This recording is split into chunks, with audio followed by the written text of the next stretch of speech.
Hello, welcome. This is Blockchain Bloom, the blockchain educator. I'm Atle Binken, and in today's video, I'm going to talk about the two Bitcoin spot ETFs made it to the top 10 in January.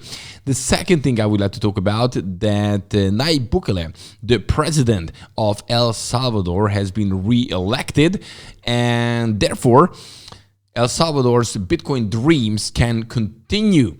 The third news is all about that Tether Holding Limited released its assurance opinion for the fourth quarter of 2023, conducted by BDO, which is actually an independent auditing firm, and it's very positive. But let's talk about the details in a second. So guys, don't forget, every single day I'm making you fresh cryptocurrency and blockchain related videos here on Blockchain Bloom. So if you would like to keep yourself up to date, very simple, subscribe to this YouTube channel. And yes, don't forget to hit the like button if you like this kind of content. Now let's do it.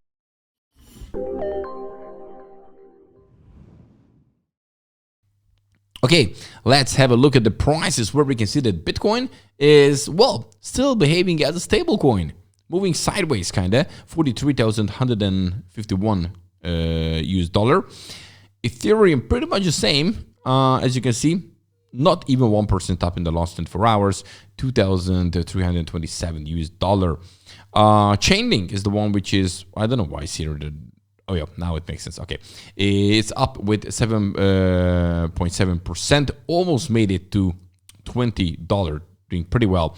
Then we have Terra Classic, 7% up, Flare 7%, and some others also going up. Do we have losers? Yes, Render down 8%, Ronin down 8%, and Conflux down almost 8%. So yeah, no huge moves in either direction, as we can see.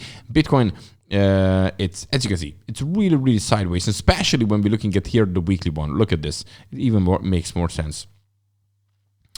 Yeah, look at this.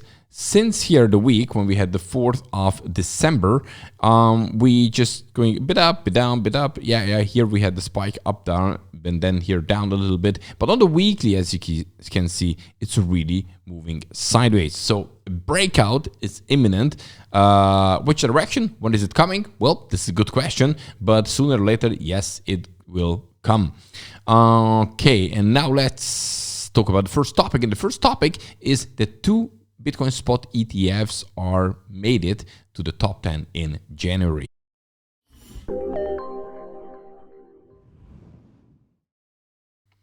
Well, you know, this last month was all about Bitcoin spot ETF approval first, and then the next day the trading and how this trading went on, the outflows of GBDC, the inflows in all the others. And yeah, actually two of them, which is BlackRock and Fidelity's Bitcoin spot ETF, made it to the top 10 when it comes to inflows. And look at here, let me see. Yes, here we go. So here we have the top 10 by inflows, and two of them are here, you know, as you can see. These are the ETFs with the largest January inflows. One sec. Yeah. Okay. So BlackRock's iShare Bitcoin Trust had an estimated 2.6 billion US dollar in net flows. With this, it reached the place 8. And we had, Fidelity's Bitcoin spot ETF, which is landed on the 10th place with 2.2 billion US dollar net flows. And yeah, the data also showed that Grayscale Bitcoin Trust had the second highest outflows among ETFs in January. So basically, this is how this whole thing right now looks like. And yeah, overall it looks promising because, you know, we don't have this strong outflows anymore from GBDC.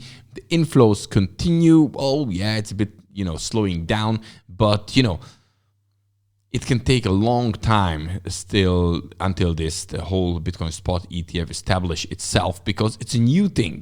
People are now start waking up. It's not just like, yes, it's approved, you can trade it, and bang, next day it's like, I don't know, so many trillions in it. No, it's not how it works. But it, as you can see, it's getting bigger and bigger, and there are inflows, and these two made it in the top 10. So yeah, there is some move around Bitcoin when it comes to ETFs. And yes, sooner or later, when they need more, they cannot just buy OTC. Sooner or later will dry out, and that will also move the market. But we are not there yet. Right, second thing what I would like to talk about is all about that El Salvador's president, Nayib Bukele, was re-elected, so probably El Salvador's Bitcoin plans can just simply continue.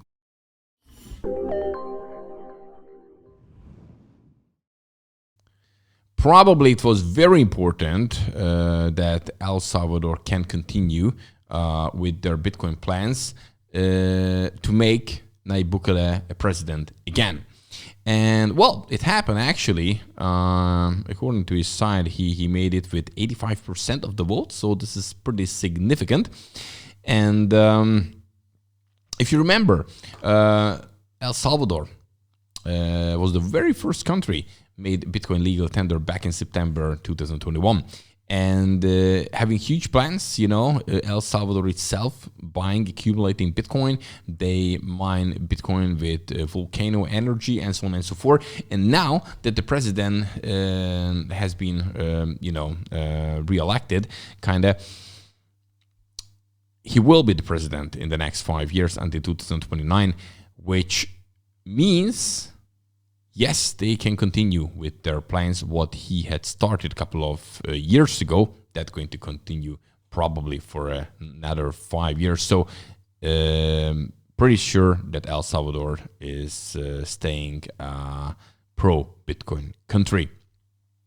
Okay, and now the third topic, it's all about Tether and how well Tether did in 2023. Now we have an audit.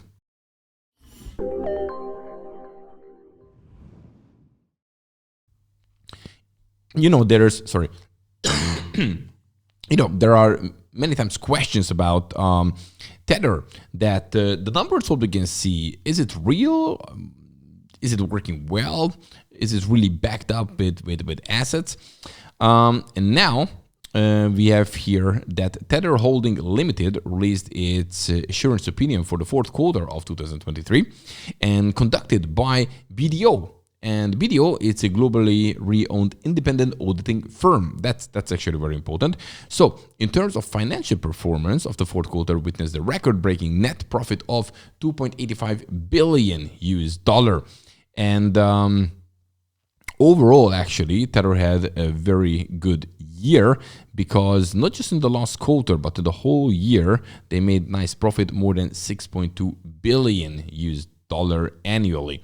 And here you can see that how we stay right now. So they have about more than $80 billion direct and indirectly in US treasuries. They have 2.8 billion in Bitcoin, 3.5 in gold, and 5.6 in others. So this is the main one here. And here we have some others, secured loans, VC investment.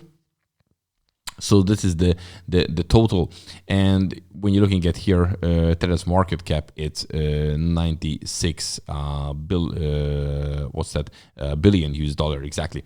And yeah, what is very important when you're looking at here, this is the weekly chart for Tether, and this is how the printing goes. Look, since November 2022, we just go up continuously, and we have never seen Tether's market cap as high as it is right now. And right now we have this official,